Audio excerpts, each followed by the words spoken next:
ओर से हृदय से स्वागत करता हूं, अभिनंदन करता हूं। इस अवसर पर पधारे हुए आप सभी प्रतिनिधियों का भी, जिन्होंने वर्तमान की इस चुनौती को स्वीकार करते हुए नेशनल क्लाइमेट कॉन्क्लेव में भागीदार आप बनने जा रहे हैं और उत्तर प्रदेश की राजधानी लखनऊ के 2 दिवसीय कॉन्क्लेव में आप पधारे हैं। आप सबका भी मैं प्रदेश सरकार की ओर से हृदय से स्वागत करता हूं। हम सब जानते हैं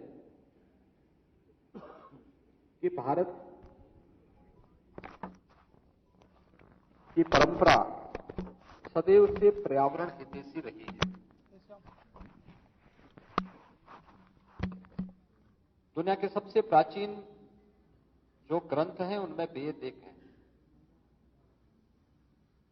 अथर्ववेद का एक सूक्त जो हमें किस रूप में इस धरती के प्रति अगाध निष्ठा को प्रदर्शित करने के संस्कारों के साथ जोड़ता है। सूक्त कहता है, माता भूमि पुत्रोहम पृथिव्या, यानी धरती हमारी माता है, हम सब इसके पुत्र हैं। एक पुत्र का मां के प्रति क्या कर्तव्य है, ये बताने की आवश्यकता नहीं होती। किसी भी सभ्य समाज को इन सब बातों के बारे में बताने की आवश्यकता नहीं होती। और संपूर्ण जीव सृष्टि में अगर आप देखेंगे तो यह स्वतः प्रकृति प्रदत्त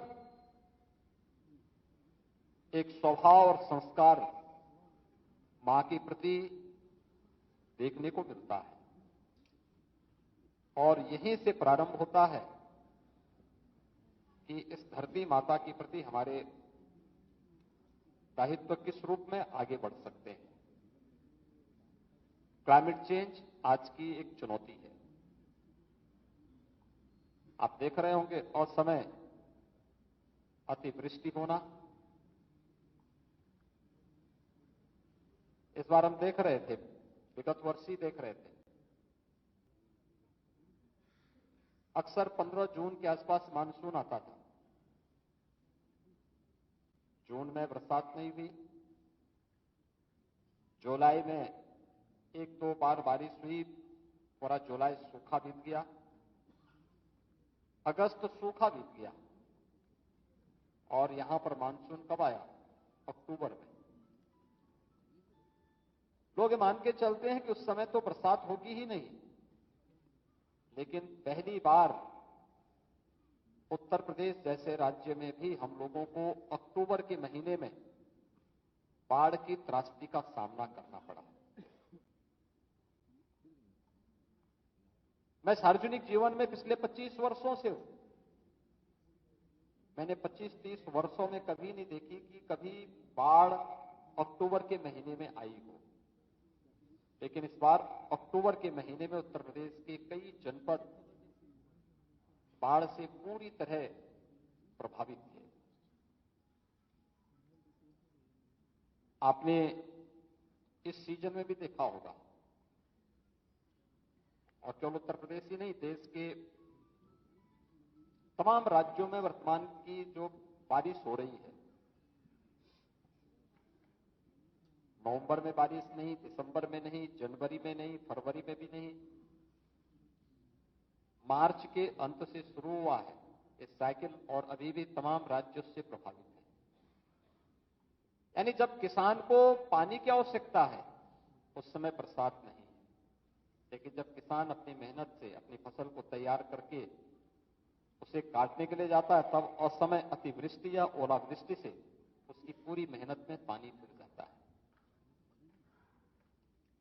कहीं ना कहीं यह क्लाइमेट चेंज के उन दुष्प्रभावों की ओर हम सबका ध्यान आकर्षित करता है, जो अपने स्वार्थ के लिए मनुष्य ने अतिदोहित करके पर्यावरण के साथ खिलवाड़ किया है और आज उन दुष्परिणामों के भुक्तभोगी भी हम बन रहे हैं।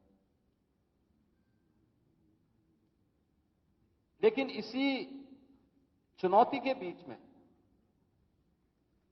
रास्ता भी निकालना होगा और हम सब के लिए अत्यंत गौरव का विषय है कि दुनिया को इस दिशा में भारत आज लीड कर रहा है। भारत उसे एक नेतृत्व दे रहा है प्रधानमंत्री मोदी जी के नेतृत्व में। दुनिया के अंदर जहां कहीं भी इन मुद्दों पे चर्चा हो रही है, अभी लाइव की बात माननीय केंद्रीय मंत्री श्री भूपेंद्र यादव जी ने अपने आपके सामने रखी कि हमारी लाइफस्टाइल पर्यावरण के प्रति किस रूप में होनी चाहिए। प्रधानमंत्री जी के स्लोगन को आज दुनिया अंगीकार कर रही है और उसमें हम इस नेशनल कॉन्क्लेव के साथ प्रदेश की राजधानी लखनऊ में हैं। आप सब जानते हैं उत्तर प्रदेश भारत की आबादी का सबसे बड़ा राज्य है। देश के अंदर कुल क्षेत्रफल का जितना भूभाग उत्तर प्रदेश के पास है उससे कई ज्यादा उत्तर प्रदेश की आबादी है। उस सब के बीच इतनी बड़ी आबादी इसलिए है क्योंकि मनुष्यों के रहने के लिए अनुकूल परिस्थिति यहां पर है। उपजाऊ भूमि है, पर्याप्त जल संसाधन है, एक समय पर्याप्त मात्रा में वनाच्छादन भी था। लेकिन समय के अनुरूप जैसे जैसे आबादी बढ़ती गई वन कटते गए। लेकिन 2017 में जब प्रदेश के अंदर हमें सरकार बनाने का अवसर प्राप्त हुआ, उस समय वन महोत्सव के कार्यक्रम में मुझे जाने का अवसर प्राप्त हुआ था। जुलाई माह के प्रथम सप्ताह में जब वन महोत्सव के कार्यक्रम प्रारंभ हुए थे तो उस कार्यक्रम में मैंने वन विभाग से कहा था, मैंने कहा एक लक्ष्य लेकर के इस अभियान को आगे बढ़ाइए। व्यापक पैमाने पर वृक्षारोपण के कार्यक्रम होने चाहिए। पहले वर्ष 5 करोड़ वृक्षारोपण को लेकर के कार्यक्रम प्रारंभ हुआ। अगले वर्ष इसे बढ़ाकर के 10 करोड़ किया गया और मुझे बताते हुए प्रसन्नता है कि विगत 6 वर्ष के अंदर उत्तर प्रदेश ने 135 करोड़ पौधारोपण का कार्यक्रम प्रदेश के अंदर सफलतापूर्वक किया। हम लोगों ने देश की प्रतिष्ठित संस्थाओं को थर्ड पार्टी के रूप में इन सब को जांचने की वास्तव में जो वृक्षारोपण किए जा रहे हैं, इन सभी वृक्षारोपण को करने के फलस्वरूप उनके बचने की संभावना किस रूप में आगे बढ़ रही है और अच्छे परिणाम आए हैं। पिछले 6 वर्ष में उत्तर प्रदेश का वनाच्छादन बढ़ा भी है। उत्तर प्रदेश के अंदर हम लोगों ने इस बात को देखा कि एक आम नागरिक के मन में भी आज ये भाव पैदा हुआ है कि हमें वृक्ष काटने नहीं है, बल्कि हमें उसकी सुरक्षा करनी है, उसके संरक्षण के लिए इस अभियान का हिस्सा बनना है। आज वह हम लोग प्रदेश के अंदर अलग अलग क्षेत्रों में जाकर के देखते हैं तो लोगों के मन में इस भाव को देख करके खुशी होती है कि कम से कम लोगों ने आज इसे अपने जीवन का हिस्सा बनाया है। दूसरा, आदरणीय प्रधानमंत्री जी ने जल संरक्षण के लिए जो अनेक अभियान देश के अंदर प्रारंभ किए, आजादी के अमृत महोत्सव कार्यक्रम में हर ग्राम पंचायत को और हर जनपद को प्रदेश के अंदर 75 तालाब बनाने का एक लक्ष्य रखा गया था, अमृत सरोवर बनाने का लक्ष्य रखा गया था। मुझे प्रसन्नता है कि उत्तर प्रदेश में अमृत सरोवर, चाहे वह ग्रामीण क्षेत्र हो या शहरी क्षेत्र, 8000 से अधिक अमृत सरोवर उत्तर प्रदेश के अंदर आजादी के अमृत महोत्सव वर्ष के अवसर पर उपलब्ध बनाने के कार्य संपन्न हुए हैं और लोगों ने बड़े उत्साह के साथ इन कार्यक्रमों में भागीदारी की।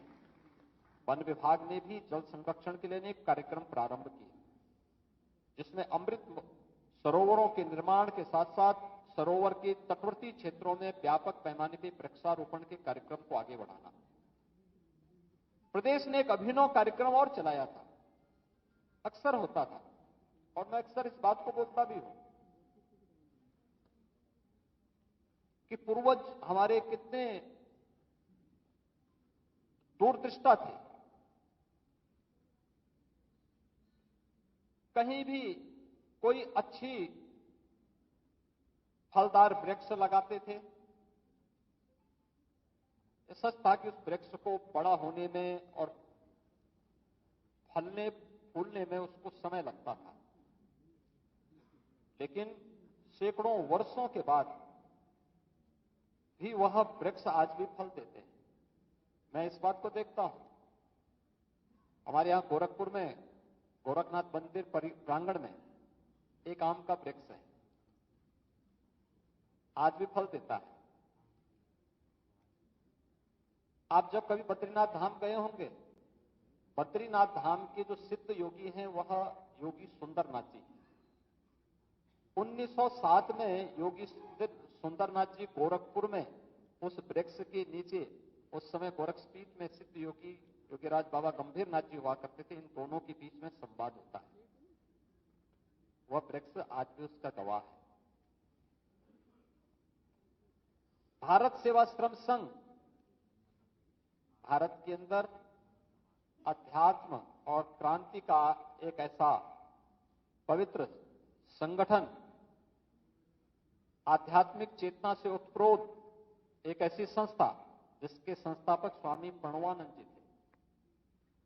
1912 में उसी आम के वृक्ष के नीचे योगीराज बाबा गंभीरनाथ जी से स्वामी प्रणवानंद जी ने दीक्षा ली थी। ये वही वृक्ष आज भी उसी जीवंतता के साथ, अभी मैं परसों गोरखपुर में था, मुझे उस वृक्ष के नीचे फिर जाने का अवसर प्राप्त हुआ था। उसकी दिव्यता और उसकी भव्यता आज भी देखते हुए बनती है। तो मैं जब भी उसको देखता था, एक आकर्षण वह वृक्ष के ऊपर और उसके आसपास के वातावरण में देखने को मिलता था। तो मैंने 2019 में वन विभाग से उत्तर प्रदेश में कहा था कि हम लोगों को केवल वृक्षारोपण ही नहीं करना है, बल्कि 100 वर्ष पुराने जितने भी हमारे वृक्ष हैं उनको हेरिटेज वृक्ष के रूप में, विरासत वृक्ष के रूप में मान्यता देकर के उनके संरक्षण के एक बड़े अभियान को आगे बढ़ाना है, जिसमें विरासत वृक्ष की दूसरा जो संस्करण है उसका लोकार्पण अभी माननीय केंद्रीय मंत्री जी के कर कमलों से यहां पे संपन्न हुआ है। हम सब भी अपने आसपास के वातावरण में उन कहानियों के साथ जुड़ करके, उसके साथ जुड़ी हुई उन आध्यात्मिक और ऐतिहासिक पृष्ठभूमि को उसके साथ जोड़ करके उस विरासत की परंपरा को आगे बढ़ाने में योगदान दे सकते हैं। रहे होंगे बहुत सारे वृक्ष ऐसे रहे होंगे जिनके नीचे बैठ करके देश के क्रांतिकारियों ने देश की आजादी की रणनीति तय की होगी। स्वाभाविक रूप से क्रांति का आह्वान घर के अंदर नहीं, किसी वन के बीच में ही और किसी अन्य कार्यक्रमों में रहा होगा। हमारे यहां तो अरण्य पर्व ही एक माना जाता है।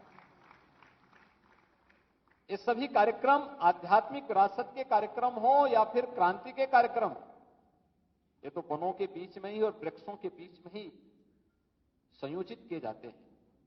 उनके संरक्षण के लिए हमारे स्तर पर भी कुछ नए कार्यक्रम प्रारंभ हो सकते हैं। उसको हम एक नए सिरे से उसकी व्याख्या और उसमें लेखन के कार्यक्रम को आगे बढ़ाने का कार्य कर सकते हैं। और जो एक अभिनव प्रयास प्रारंभ हुए हैं, यह अत्यंत आवश्यकता आज के दिन पर है।